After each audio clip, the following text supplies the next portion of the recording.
সাপের কামড়ে মৃত্যু হলো এক নাবালিকা স্কুল ছাত্রীর। ঘটনায় শোকের ছায়া এলাকায়। গভীর রাতে ময়নাগুড়ি ব্লকের সাপটিবাড়ি 2 নম্বর গ্রাম পঞ্চায়েত এলাকায় ঘটনাটি ঘটেছে। ঘটনার পর তাকে উদ্ধার করে ময়নাগুড়ি গ্রামীণ হাসপাতালে নিয়ে এলে কর্তব্যরত চিকিৎসক তাকে মৃত বলে ঘোষণা করেন।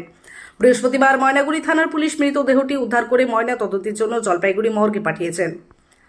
পরিবার সূত্রে জানা যায়, বাড়িতে সকলে মিলে খাওয়া দাওয়া সেরে ওই স্কুল ছাত্রী ঘুমোতে যায় বিছানাতে। ঠাকুমা এবং দিদির সাথে বিছানাতে ঘুমোতো সে। আর তারপরেই ঘটে গেল সেই মর্মান্তিক দুর্ঘটনা। রাত প্রায় আনুমানিক 12:30 নাগাদ আচমকা সাপের ছোবল চিৎকার করে ওঠে ছাত্রী। তড়িঘড়ি তাকে হাসপাতালে নিয়ে আসার উপক্রম হলেও গাড়ি আসতে দেরি হয়। প্রায় রাত 1:30 নাগাদ গাড়ি এলে তাকে উদ্ধার করে ময়নাগুড়ি গ্রামীণ হাসপাতালে নিয়ে আসা হয়, কিন্তু শেষ রক্ষা হয়নি সেই ছাত্রীর। হাসপাতালে নিয়ে এলে কর্তব্যরত চিকিৎসক তাকে মৃত বলে ঘোষণা করেন। কখন? রাতে 12টা 12:30। তো কত বয়স কত? প্রায় 10 বছরের কাছাকাছি। তারপরে কি করলেন আপনারা? তারপরে তো ওই তো গাড়ি নিয়ে হসপিটালে আনতে মারা গেল। কোন হাসপাতালে? ময়নাগুড়ি। কি সাপ ছিল? গোমাসা। গোমাসা। সাপটা দেখছেন? হ্যাঁ, আজকে বাইরে করে আসতে পারি। ধরছেন সাপটাকে? হ্যাঁ। ও লাইট নিয়ে একটু বাইরে হয়েছে জমিতে। হ্যাঁ, জমিতে যাওয়ার পরে সেই জায়গায় দৌড়ানো ওই সাপে কামড়া। পরে কি করলেন আপনারা? আমরা তখন ওই হসপিটালে নিয়ে আসি। হসপিটালে নিয়ে আসার পরে সুস্থ আছে, এখনও ভালো আছে।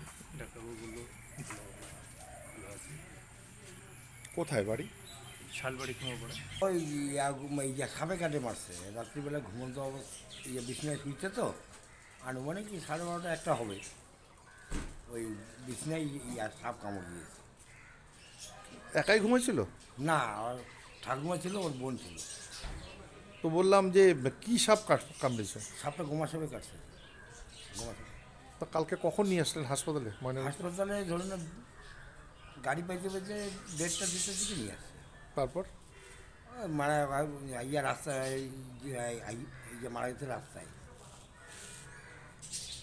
তো সাপটাকে কি আপনারা পেয়েছেন? সাপটাকে সকালবেলা লোকজন এসে দেখে, মানে এই ঘরের ভিতর গর্ত থেকে খুঁড়ে বার করলো।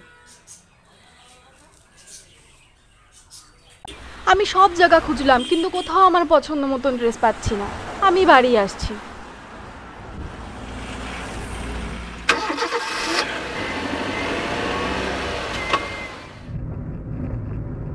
চলো যাই ফ্যাশনের দুনিয়ায়, চলো যাই নতুন সাজাতে। ফ্যাশনেবল হতে জানায় আমন্ত্রণ। এমজি গার্মেন্টস আমার তোমার, এমজি গার্মেন্টস মনের সবার। MG garments, BS road, Coochbehar. দীর্ঘদিন ধরে দাঁতের সমস্যায় ভুগছেন? তাহলে আর দেরি না করে আজই চলে আসুন কোচবিহারের সবচেয়ে আধুনিক ও সুসজ্জিত চেম্বার ডেন্টাল কেয়ারে। এখানে পাবেন doctor A Sarkar, BDS implantologist, dental and oral surgeon specialized in RCT, fixed crown and bridge. আমাদের ঠিকানা dental care, Lichutala market complex, Suniti road, MJN হাসপাতাল, ইমার্জেন্সি গেটের বিপরীতে, কোচবিহার। বিশদে জানতে কল করুন 97333 52895 এই নম্বরে।